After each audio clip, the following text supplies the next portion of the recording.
Nous devons répondre par l'affirmative, car nous ne devons même pas envisager de donner. Merci. La vie a désormais un cours, mais elle n'a toujours pas de prix. Mesdames et messieurs, la vie dans toute sa complexité et sa simplicité se présente aujourd'hui comme une expérience avec un coût palpable, marquée par les exigences matérielles et les choix qu'elle nous impose. Pourtant, malgré tout ça, elle conserve une valeur ou un mystère précieux, une essence qui échappe à toute tentative d'évaluation. Nous rappelons donc que son prix ne peut jamais être déterminé. Mesdames et messieurs, avant de revenir sur la profondeur du sujet, je voudrais vous définir quelques thèmes qui le composent, en tout cas qui le sont chers. Quand on parle de la vie a désormais un coût, ce qui veut dire qu'avant, il ne l'était pas. Vous convenez avec moi qu'avant, la vie est gouvernée par la simplicité, une nature simple et un lien authentique sans les pressions économiques contemporaines que nous avons aujourd'hui. Vous convenez avec moi que nous sommes dans une progression vers une société où les aspects matériels et économiques dominent notre perception et l'existence par rapport à une époque où la vie pouvait être vécue très simplement. Oh, avant de revenir sur le coût de la vie, permettez-moi de définir ou de vous dire ce qui c'est que le prix qui est attaché à ce dernier. Quand on dit un objet a un prix, c'est que on vous dit que la somme d'argent que vous êtes capable de verser pour échanger un bien. C'est-à-dire, das Geld, l'argent que vous êtes capable de payer en échange de ce bien. Oh, das Geld, c'est en allemand. Désolé pour ceux qui n'ont pas bien la langue.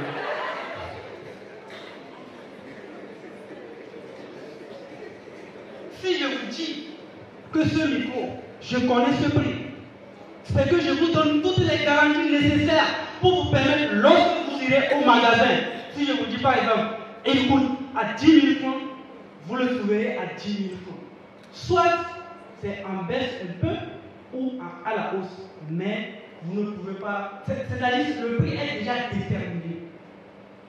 Mais dites-moi, qui a déjà vu, depuis que vous existez, qui a déjà vu le prix qu'on a affiché sur une vie? Dites-moi, qui est déjà rentré dans un magasin et qui a vu, on a affiché la vie coûte telle somme? Bon, ok, revenons ici. Qui d'entre vous peut me dire ici que moi, ma vie coûte telle somme? Personne. Ce qui veut dire que vous êtes d'accord avec votre la vie n'est pas de vie.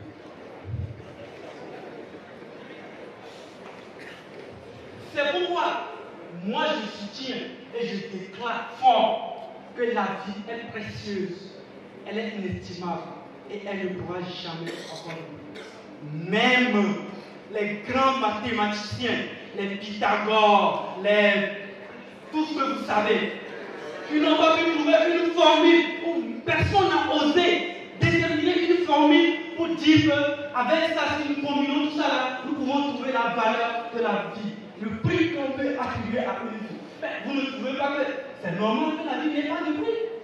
Eux-mêmes, parce qu'aujourd'hui c'est eux que nous étudions dans nos classes, mais ils n'ont pas pu, non, mais personne ne peut oser. Chez l'homme, mesdames et messieurs, nous savons tous aujourd'hui que la vie coûte cher.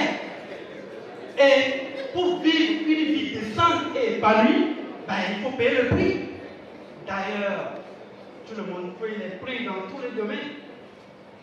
Selon les données de la Banque mondiale, le taux d'inflation a atteint environ 7,3% en 2023. Cette inflation a considérablement influencé le coût de la vie dans les sociétés. Et tout le monde est impacté. Les coûts les biens essentiels tels que la nourriture, le logement et que sais-je encore ont considérablement gonflé sur les marchés. Par exemple, pour une denrée alimentaire, les prix des denrées alimentaires ont augmenté de 10% en moyenne par an, selon l'Institut national de la statistique et des études économiques et démographiques. Tout le monde, donc, est appelé à faire face à cette situation. On ne peut rien. Cette précarité de la vie nous conduit à des répercussions sur la santé, tant physique que morale des membres de la société. L'insécurité alimentaire touche près de 20% des ménages, ce qui crée des conditions de vie difficiles pour les personnes les plus vulnérables. D'ailleurs, la vulnérabilité, parlons-en, tout le monde est vulnérable quelque part. On ne peut pas être fort partout. Si nous continuons donc à nous attarder sur ces chiffres, si nous continuons donc à nous attarder sur ces statistiques, vous convenez avec moi que nous allons continuer à nous morfondre. Vous convenez avec moi que nous allons continuer à nous apitoyer sur notre sort. Je ne souhaite ça à personne ici. Regardons la vidéo. Avançons. Qu'est-ce que je nous propose? Mesdames et messieurs, souffrez, cherchez, travaillez. Même s'il le faut, aller à la terre, retourner à la terre, bêcher, et qu'il n'y ait une place où la mer passe et repasse. Luttons contre le coût flamboyant de la vie, peu importe les moyens que nous pouvons utiliser, mais jamais que rien ne vous conduise à céder votre vie précieuse qui me permet aujourd'hui, moi, de me tenir debout devant vous, contre un bien quelconque. Oh, et la création.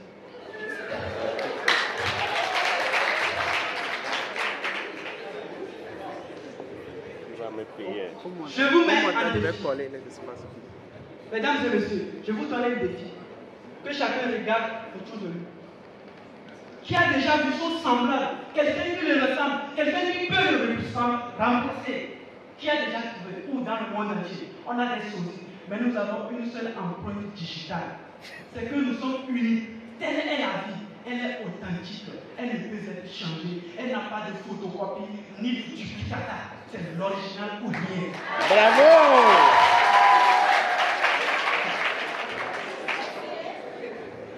La valeur inestimable de la vie dépasse donc nos entendements et nos pouvoirs. Personne ne peut oser.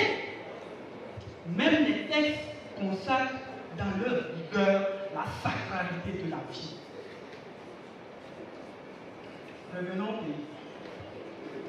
Prenons l'article 1er de la Déclaration solennelle des droits et devoirs fondamentaux des personnes et des citoyens annexée à la Constitution togolaise de sa 5e République du 6 mai 2024 qui dispose que la personne humaine, cet article consacre la dignité et l'intangibilité de la vie humaine. Mais si la loi fondamentale même est allée pour consacrer l'intangibilité de la vie humaine, qui sommes-nous pour déterminer un prix à cette dernière? Monsieur le Président du jury, Mesdames les membres du jury, messieurs les dames, permettez-moi de vous dire que la vie est sacrée. Oui, cette vie, elle est sacrée et trouve son fondement même dans les textes internationaux. En effet, nous pouvons citer la Déclaration universelle des droits de l'homme de 1948, le Pacte international relatif aux droits civils et politiques de 1966, qui dispose d'ailleurs en son article 6 que le droit de la vie est inhérent à la personne humaine. Ce droit donc doit être protégé par la loi. Qui sommes-nous devant la loi pour aller à l'encontre de cette disposition? Nous pouvons donc en citer d'autres, parce qu'il y a la Convention européenne des droits de l'homme de 1950, la Convention américaine des droits de l'homme de 1969. Mais bon, nous préférons nous arrêter là. C'est pourquoi je tiens à saluer vivement le législateur togolais qui a pris soin d'arracher au pouvoir du juge le fait pour lui de décider de la fin de vie d'un criminel par l'abolition de la peine de mort en 2009. Ce législateur, si je le vois, je le saluerai avec respect. Parce qu'il a osé arracher au pouvoir du juge, qui est le juge même, pour décider de la fin de vie. Il a osé dire au juge, nous autorisons de laisser un criminel en vie que d'arracher la vie à un innocent. Oh, merci à toi, que Dieu te bénisse.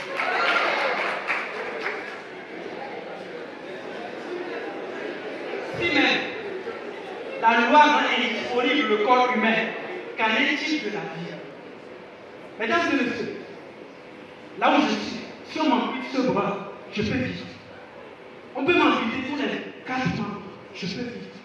Mais cette vision de ma lèvre, elle est finie. Le corps devient inutile. Mais que dites-nous la vie? Celle qui nous permet de nous vivre. Oh, ne dis pas ça.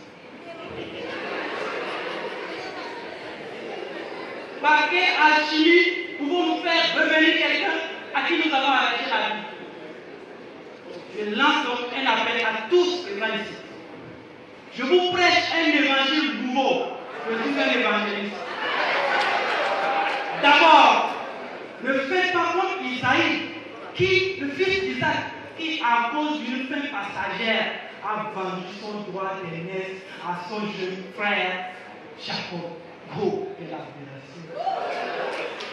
Que personne, à cause d'une valeur, à cause d'une gloire quelconque, ne vous permet de lui céder votre vie. Parce que la vie, quand vous la donnez, c'est fini. Vous ne pouvez plus la retrouver. Conservez-la. Elle est faite. Mangez-la. Conservez-la. Elle vous servira. Ensuite, comme le Seigneur Jésus-Christ, avant d'écouter ses disciples, vous êtes mes disciples, je vous donne un commandement nouveau. Allez partout dans le monde, prêchez la bonne nouvelle de la sacralité de la vie et faites de toutes les nations mes disciples. Dites aux pays en guerre que la vie est sacrée et inviolable, inestimable et qu'elle n'a pas de prix. Ils n'ont pas le droit de l'arracher. Dites aux djihadistes qui prennent la vie de nos mamans, de nos soldats, de nos frères, de nos sœurs, dans le nord du Togo, que la vie, elle est sacrée et qu'on ne peut pas l'échanger contre un bien quelconque. Oh! Dites à ceux qui arrachent la vie aux humains pour faire des rituels que la vie humaine est sacrée et qu'on ne peut pas la remplacer. Donc, si vous prêchez l'évangile, si les gens vous reçoivent, bénissez-les et que la vie demeure avec eux. Mais si vous renissent, si vous chassez, secouez la poussière de votre pied contre eux. Revenez vers moi. Nous irons saisir le juge. Nous allons les traîner devant les tribunaux. Nous allons les traîner devant les tribunaux. Nous allons les traîner devant les juridictions. Et ils répondront de leurs actes. Si ils osent prendre un avocat ici présent pour leur défense, nous réunirons tous les avocats de l'UEMOA contre eux et nous gagnerons le procès. Je vous remercie.